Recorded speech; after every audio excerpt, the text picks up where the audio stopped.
Every successful product has a story, but before people trust a product, they trust the person building it. Welcome to the very first episode of our brand new video series, Know Your Founder, exclusively on the Order podcast with Arjit Taneja. I'm your host, as I mentioned, Arjit Taneja, and in this series, we go beyond startups, beyond funding rounds, and beyond business strategies. We meet the people behind the ideas. Today, we have joined by someone whose journey reminds us that where you begin doesn't define where you can go. She is the founder of Xolora AI and an AI platform built to empower entrepreneurs and businesses. Please join me in welcoming Mona Polas. Mona, welcome to the show and the very first video podcast of ours. Thank you. Thank you for having me. I'm honored for being the first one. And I'm honored to host you as the first one. So let's start with the icebreaker first. So, Mona, welcome back to the Order podcast. The last thing we talked about marketing and your vision. This time your product is live. So, how does it feel introducing yourself to today as a hi, I'm Mona, founder of Xolora AI? How did that video thing change? Um, yeah, a bit. It changed a bit. You know, it's wild to think that my baby is now out there. It's just in beta, so we're still testing it until the end of August, but it's still wild to have it out there, and because I started working on it last year in June, so it's been 13 months. Yeah, it's a wild feeling. It's a white showing and it is depicting upon your face the glow that light you were telling before that how will it go after the launch and how will it perform. So now the things are pretty well. So did you go any of your tester right now or any of your audience? How was the reaction of people you were familiar with by seeing you as a founder?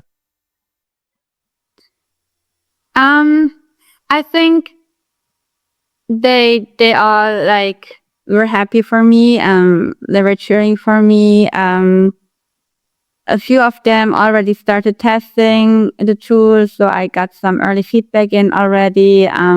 It's not just like the in-depth, feedback that we want. But so far, everyone seems to like it. Everyone is happy with, the onboarding flow and the landing page. And yeah, people are proud of me and I'm proud of myself. So yeah. We all are proud of you indeed.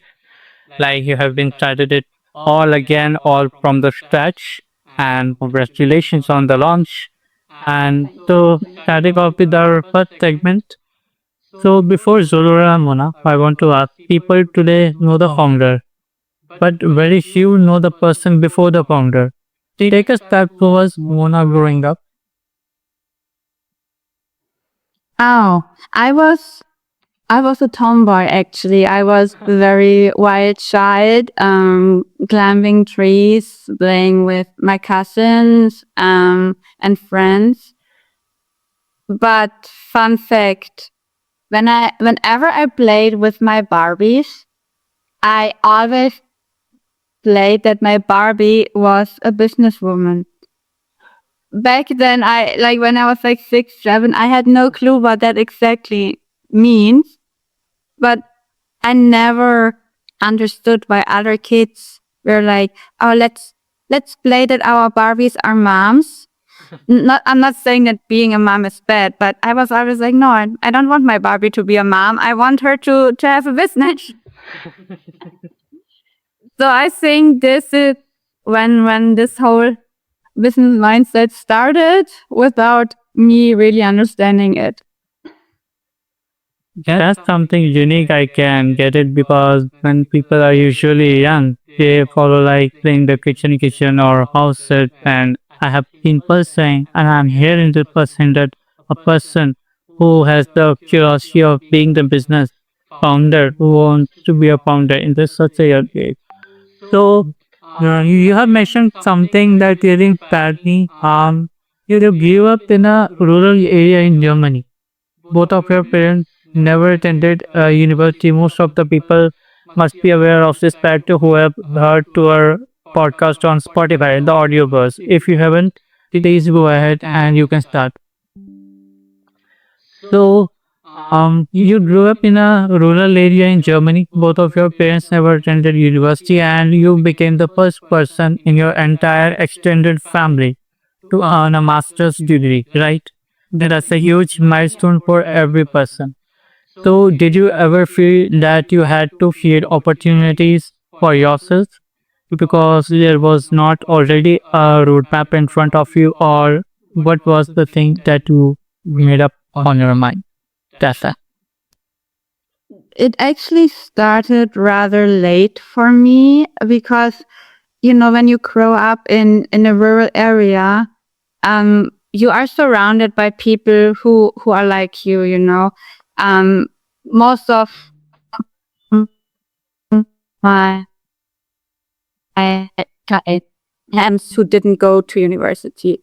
So it was very normal. And then when I started going to university, I somehow ended up with people whose parents also didn't go to university.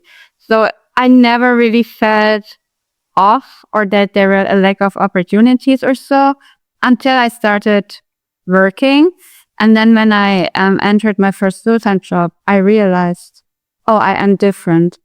There were I had coworkers whose parents are CEOs or, who are members of the board or whatever. And I'm like, okay, this is really very different. And then I learned that they got other opportunities than I, they were able to study at really top-notch, expensive private universities abroad. I never had that. Or they landed internships because their dad had some connection. I didn't have that, but I learned it only when I was already in my late 20s. But I find that there should be more people out there talking about their journey that is far away from all these privileges. Because I feel that still a lot of founders, they come from a certain background. There needs to be more people who are more like me, who have a different background, and they have to share their story so people really get inspired.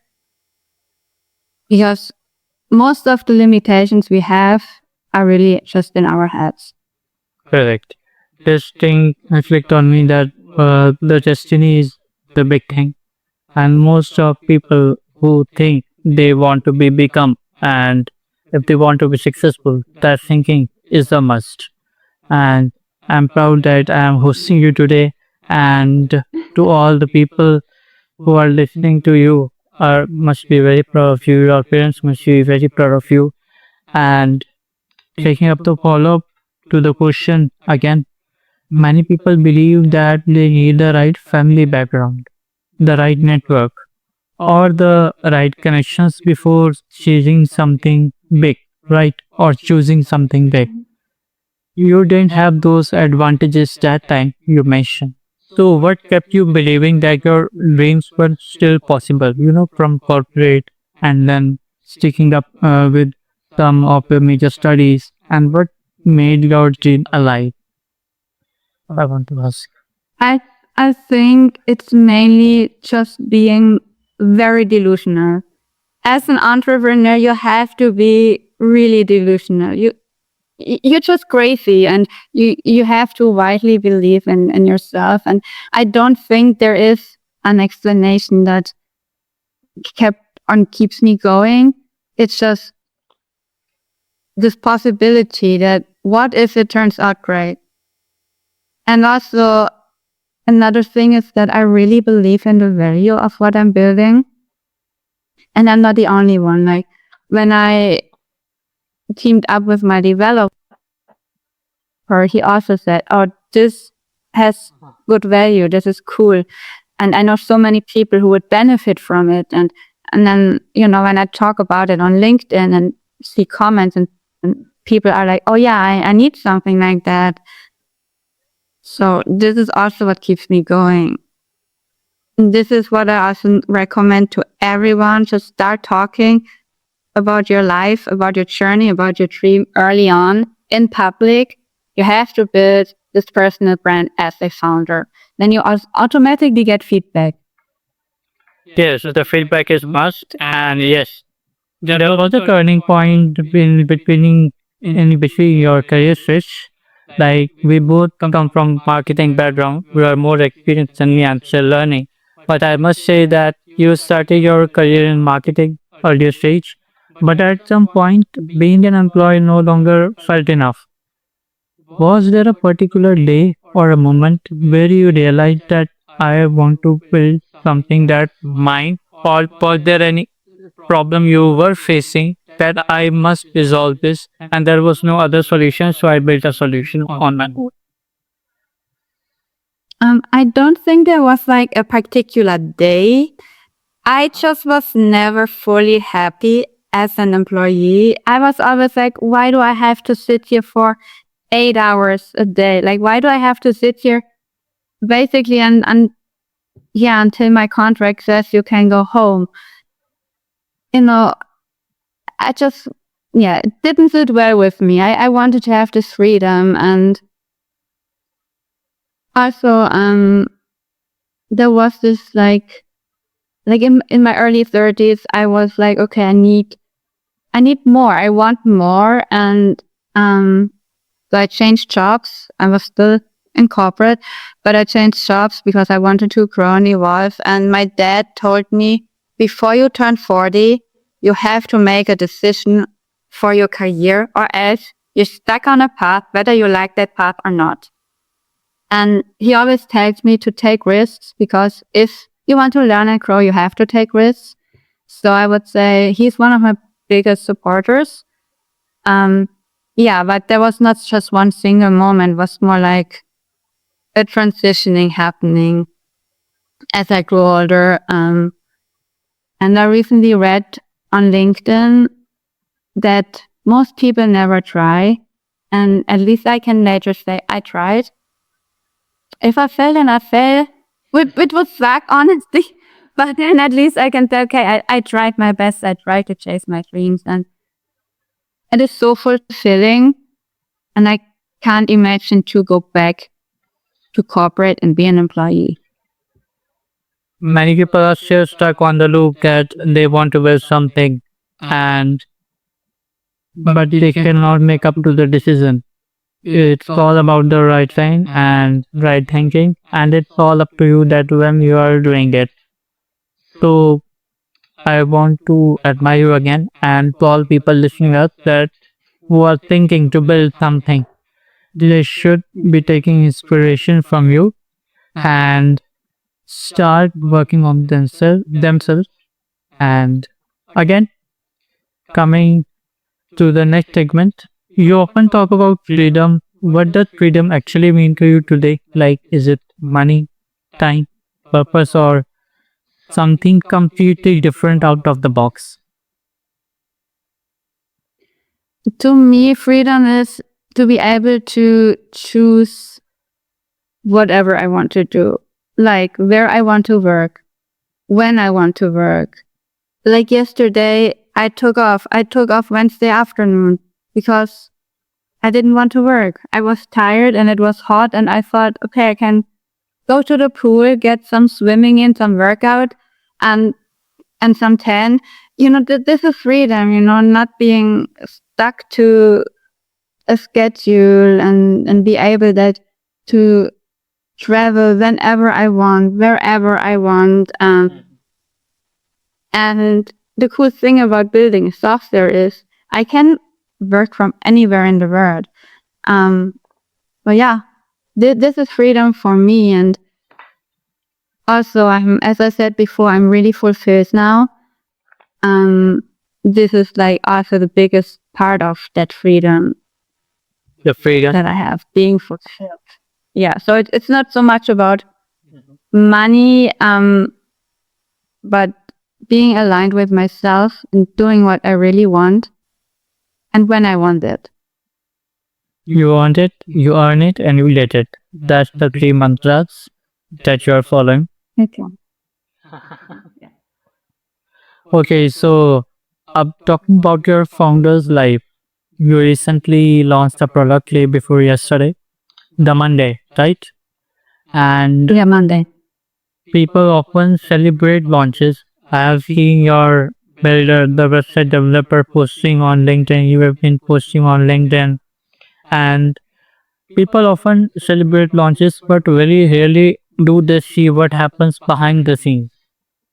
Because backend is everything for every product or a business. So, what's something being about being a founder that most people completely misunderstand and make misassumption? I think people post not only like about great launches, but generally about like the highs only. But being a founder means you have to do a lot of boring tasks day in and day out, especially in the beginning. And you sit there alone with your doubts, with your fears. And a lot of people don't get you because I could talk to my friends who are employees. They wouldn't understand it. So it can feel very, very lonely. But again, I wouldn't want to change it for anything because it hopefully will pay off. And this is another thing, because people tend to post so much about their highlights. There is no, there is no such thing as quick money. You know, you cannot be sustainably successful when you don't put a lot of work in it, when you don't give it time. So it takes more time than most people think. It takes more effort. It's boring, and the gratification is heavily delayed, but it teaches you a lot. Yes, life teaches you everything. The freedom takes away the teaching, but it's up to you how you want to teach yourself. A very well said that. So, one question I want to repeat for our audience, for our beloved audience again. Last time, when we did our audio podcast, I asked you when you are not building Xolora or when are you not thinking about business, who is Mona? So today, to everyone who is watching this episode, and we will be hearing light by a face-to-face interaction from Mona. Who is Mona actually? How do you disconnect, travel, gym, books, baking, or something completely unexpected? Because all the things that I have mentioned are your favorite. So I want you to choose one and makes you something completely unexpected that we are not aware of. So please speak of it. I think it's like working out or just being like moving my body. I also like going for long walks a lot. And I love running. So I find those things very therapeutic. They help me think, especially when I'm in nature, like it really helps me relax, think, contemplate.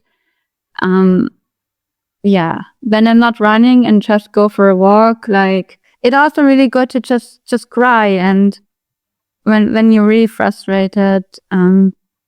And yeah, I always come back home in a better mood. So yeah, when I'm not sitting at my desk, I'm outside a lot. Yeah, baking is also something that really relaxes me. And then you have something yummy to eat. But yeah, now that it's summer here, it often gets too hot to bake.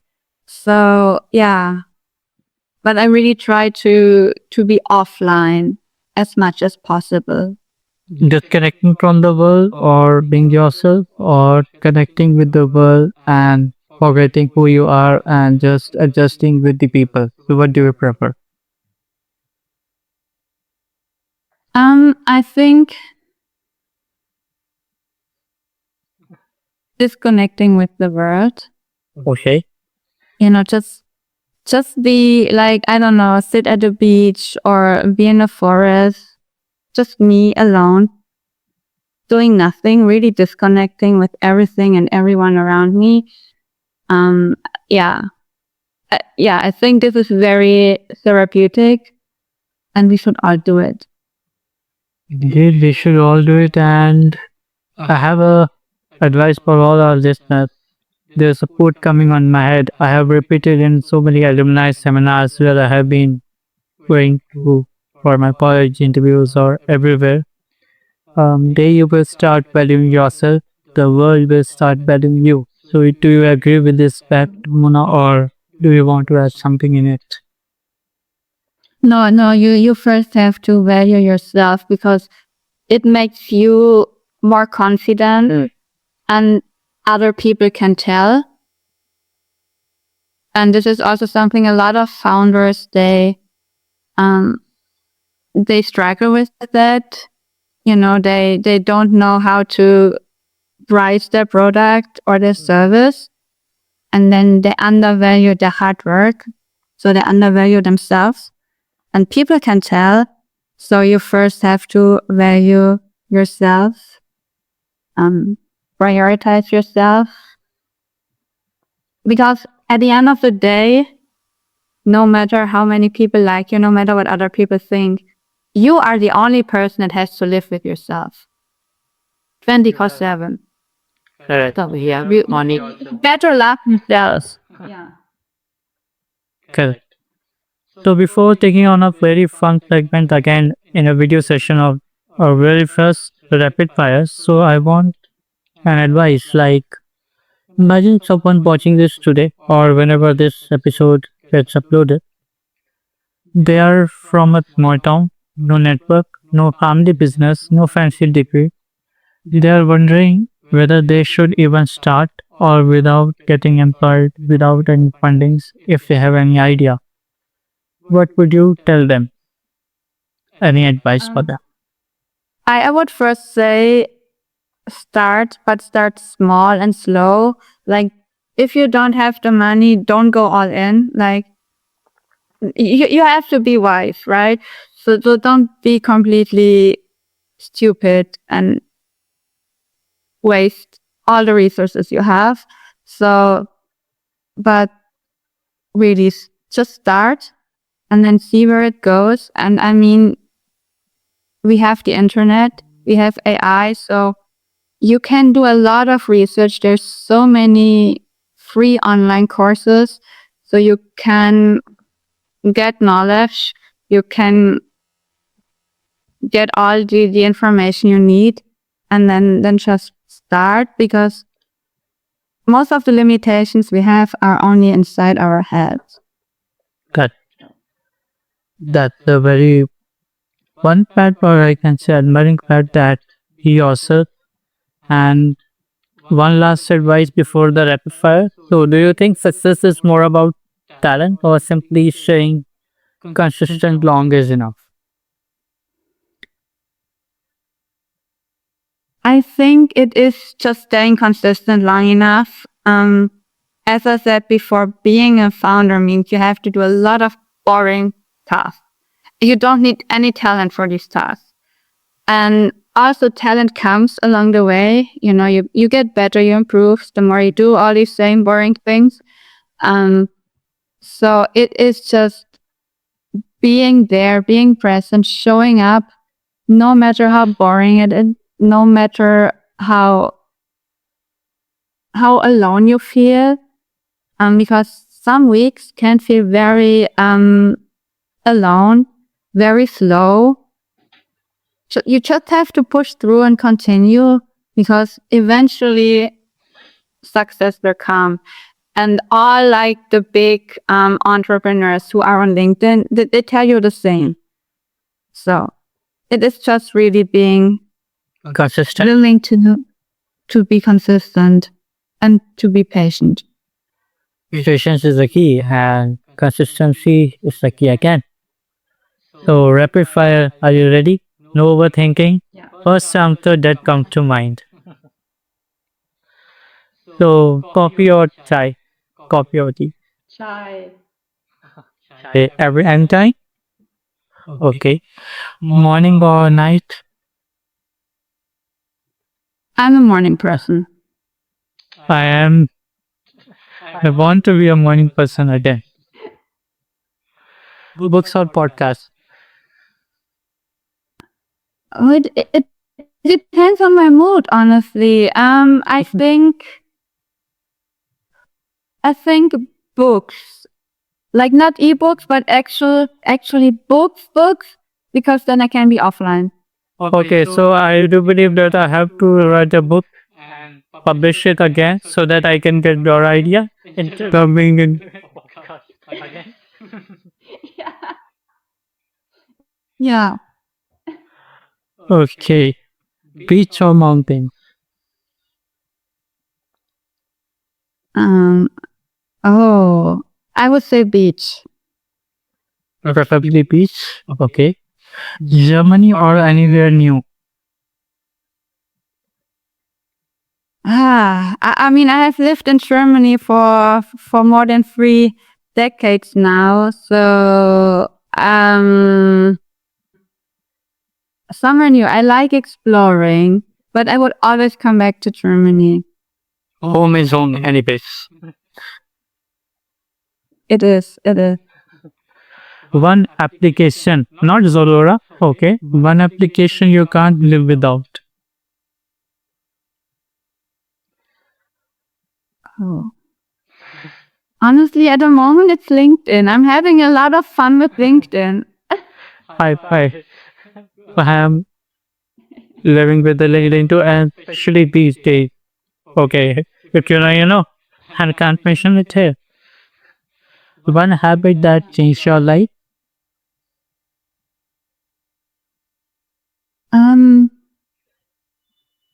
I think starting to work out, because you learn to build those. You learn to build consistency when you work out and when you want to see results. So yeah. One. And also working out, helps with your your overall health and well-being. So yeah, working out is life-changing. Working out is indeed life changing. It relaxes your mind and makes you fit again and gives you fresh thinkings about ideas. Tool that excites you the most, the AI tool which you have been working upon lately to research or uh, depending upon whatever you want to use it for. I mean, it's not really it's not like a specific tool. It's just Gemini, it's just AI chat, which I use for. The most. I use it daily, honestly. Yeah. One word that defines Zolura AI.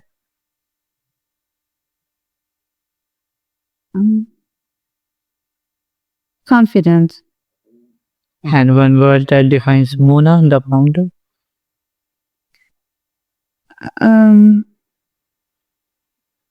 That's good. Delusional. Delusional. And why so? As I said before, you have to be delusional as a founder, and I mean, we're still very much in the beginning. So at this point, I still have no proof if it's going to be profitable. So I'm still delusional with this. Yeah. Okay, so with this, we are end with the rapid fire session. And the final question for you, Mona. Since this our very first series is called Know Your Founder, and you are the very first being here as a founder and a very new founder, not a new founder, you are a founder since you are got an idea that you want to build something. So before we end, complete this sentence. I hope that when people think of Mona, you can continue. I hope that some young people who don't have the network or who don't have the background, they get inspired. Okay. So, Mona, thank you for being the very first guest of our video series, our founder series. Your story is a proof that your background doesn't have to become your future again. And you don't need the perfect network. You don't always need to come from privilege. Sometimes all you need is the courage to take the first step. Congratulations once again on launching Xolora AI. We wish you and your team nothing but success in the journey ahead. And to everyone watching, if today's conversation inspired you, don't forget to like, comment, and subscribe. And you get this is the first theory this like, comment, and subscribe. I have been theory this. Okay, theory another episode. Do follow for more. So yes, this will be out on the YouTube. And tell us in the comments which founder should we invite next. And before inviting the next founder, I want to announce clearly that we are making up a series on Zalora AI. Yes, this was the first episode where you came to know about Mona, who is she, where does she come from. And in the next series, we will be talking about Zalora AI very deeply. And so, continuing with that, how does it help the founders or the future entrepreneurs or people who are new to marketing if they want to use it, or who are building their own ventures want to use it, we will be discussing. Until next time, keep learning, keep building, and remember every founder has a product, but every product begins with a story. Thank you so much, and thank you.